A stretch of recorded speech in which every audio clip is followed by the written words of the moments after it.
Let's talk about title images. We're actually going to touch a little bit on images within an essay, but you can find that in the What is Qualitative Analysis page. So let's really key in on title images.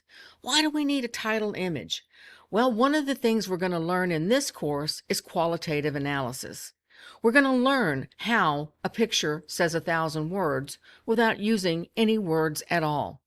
So let's take a look at the rules for this class for qualitative analysis for a title image. A title image has no words, no logos, and no cartoons. Let's talk about why for just 1 minute.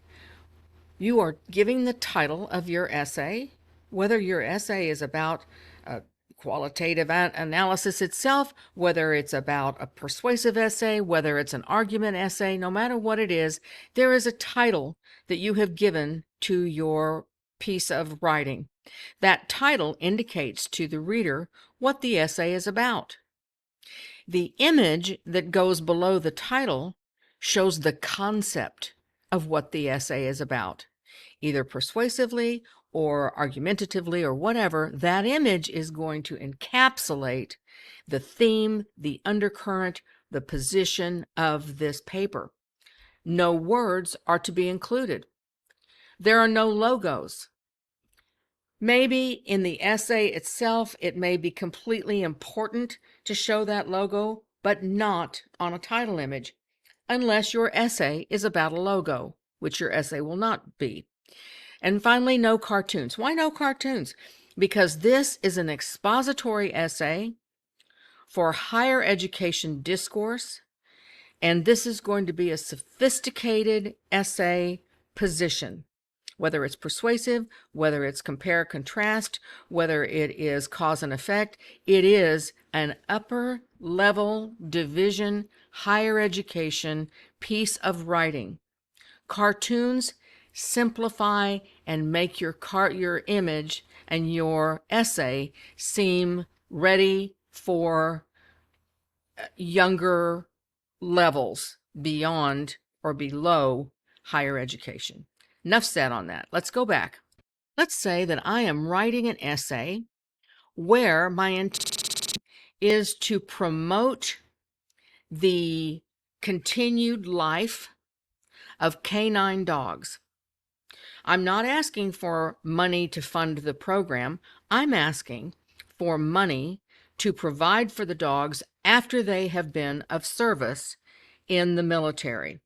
That's the point of my essay. Let's look at some images that I might want to use as a title image. I have come over to Pixabay, which is a resource to find free, royalty-free images. It's fine to find an image wherever you want, as long as there's no watermark, as long as it's a clear, crisp image. What better place to find that than here on Pixabay? At the top of Pixabay, you can see these are purchased, but below that are the free images of canine dogs. Okay, I'm not persuading puppies. We're talking about dogs that are older that have already been of service. So none of those will work for my title image.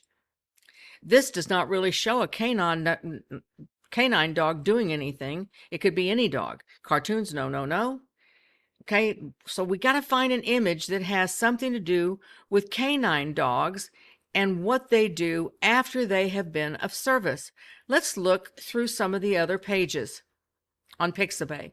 None of these really show a canine dog after it has been of service. So I didn't have luck on Pixabay, so now let me see where I might want to go. In writing my essay, I have researched canine retirement programs, and I have found all kinds of places that are supporting canines from the canine units and their retirement and those programs. You see where I found a different research method by looking at some of the videos that promote that. Watching those video analysis is also another way of researching.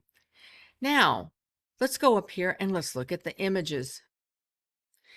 And as long as I cite the image I can go ahead and use one of these. No cartoons. I know you say, but gosh, that's a whole promotion thing. Maybe I could use that in the essay itself if that's the exact one that I'm promoting. But let's scroll through here and see if we can find just the perfect image. I searched a little bit and I decided to go with this image, and I'll tell you why.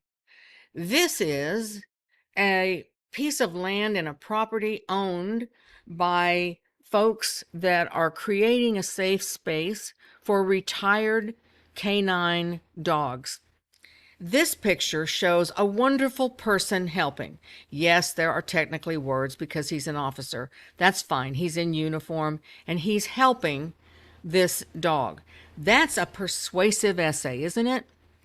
I want to help that dog. I want to help this entire farm. I want to make sure that the people that are running this farm are supported. I want to read more about this program. That's what the title image should do. It should capture the essence of the essay without the use of words on the image. Let's look at one more together. For this next essay, I'm going to be writing a cause and effect essay. When I was in school, junior high and even high school, principals walked the halls with paddles and would routinely take boys out in the hall and paddle them. And administrators sat in the hallway with measuring sticks and measured girls' skirts. And there was no question about that at all. Boys particularly were called into the office and spanked with no recourse at all. Now, today, that is no longer legal. I'm looking at the 1986 laws that related to California because I'm not going to write an essay about the entire world. But that's my point of this essay. The point is that corporal punishment in schools was only illegal after 1986. Before that, it was anything goes. Now, what does my reader know about that then? My reader knows that I'm going to be looking at the events that led up to the felony of corporal punishment in schools. That means I'm going to be giving the reader some background, doesn't it? I'm going to be letting the reader know about the history of corporal punishment and how it came to where it is today and how it's being enforced today. That's called a cause and effect essay. What's the right image to put there? I could use an image from today's news where we've seen pictures of students being paddled, but that is always going to target one person. I found some pictures in my search of a female teacher who was spanking a kid, and I found another one of a male principal who was holding a paddle, and I found some other things. But this isn't about men or women. This is about the act of I call it beating. You can call it paddling. You can put a pink bow around it, call it whatever you want. But it is corporal punishment on a child in a school. So let's look at the image I'm thinking about. I'm thinking about this image, which sort of points to the historical start of my essay and reflects a time when it was perfectly commonplace.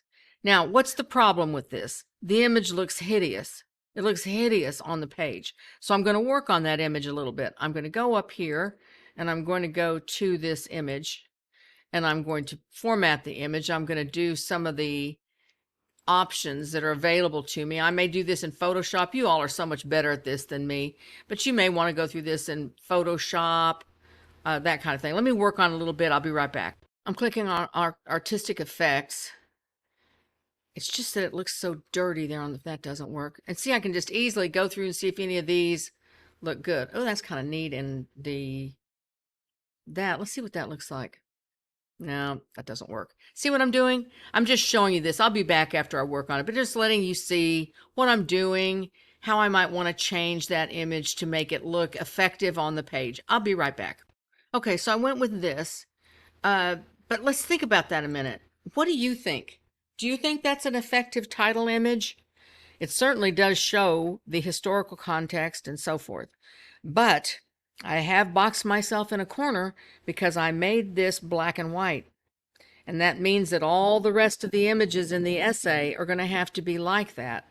If we have graphs or charts or things like that inserted, or the showing the wave of things, the issues that led up to this 1986 ruling, it's just something to think about. Let's look at a different image just to decide, because you have to make that choice. And I don't want to spend too much time on this, but I want you to make sure you understand how qualitative analysis is used in this all-important decision.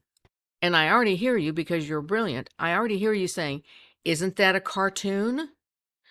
No, it's actually an etching. But let's take a look and see if we can find anything better. What do you think of this one? It does show the historical context. It does show an instructor. It doesn't include all genders and all races. But what do you think of that one? Maybe. Let me find one more and see what you think. How about that one? I cropped out the face of the person so that the emphasis is right here on the action. What do you think? All right, let's think about something else. Let's do one last thing, and then that'll be the end of this tutorial. I want to show you, what about if you're writing the hero archetype essay? My essay is Hamlet, the tragic hero. I need to find an image of Hamlet acting like a tragic hero without any words on the image. I'm going to go with this one because this is him contemplated suicide by looking at a skull. Even if you've never read Hamlet a day in your life, you know that this is not a happy character. He's thinking about stuff while he's looking at a skull. One last quick thing. I'm writing a biased essay answering the question, what is beautiful anymore? It seems to me that we have moved into a generation for many, many years now where as much makeup as is humanly possible is placed on human beings, and that made-up version is called beauty. So I'm going to find an image that indicates exactly what my essay is about. I'm going to go with a before and after shot, and that is going to be my bias. My bias, what I want the reader to see, is my viewpoint. Whether they agree with me or not isn't important, but bias shows them my point of view that says that manufactured beauty isn't particularly beautiful. Now I'm going to have to start with a definition of what is beautiful. That's going to take me a minute. And then I'm going to have to apply that to the real versus the manufactured. So that's the end of this tutorial. If you use an image, you can cite the location of the image. You can get the information when you locate the image. You can use free images. You can use anything other than a blurry, horrible image that I can't even see, or one that is so tiny that I can't see it, or one that has words, logos, cartoons, or has any other problems. Take time on this to find an image that really communicates the essence of your essay.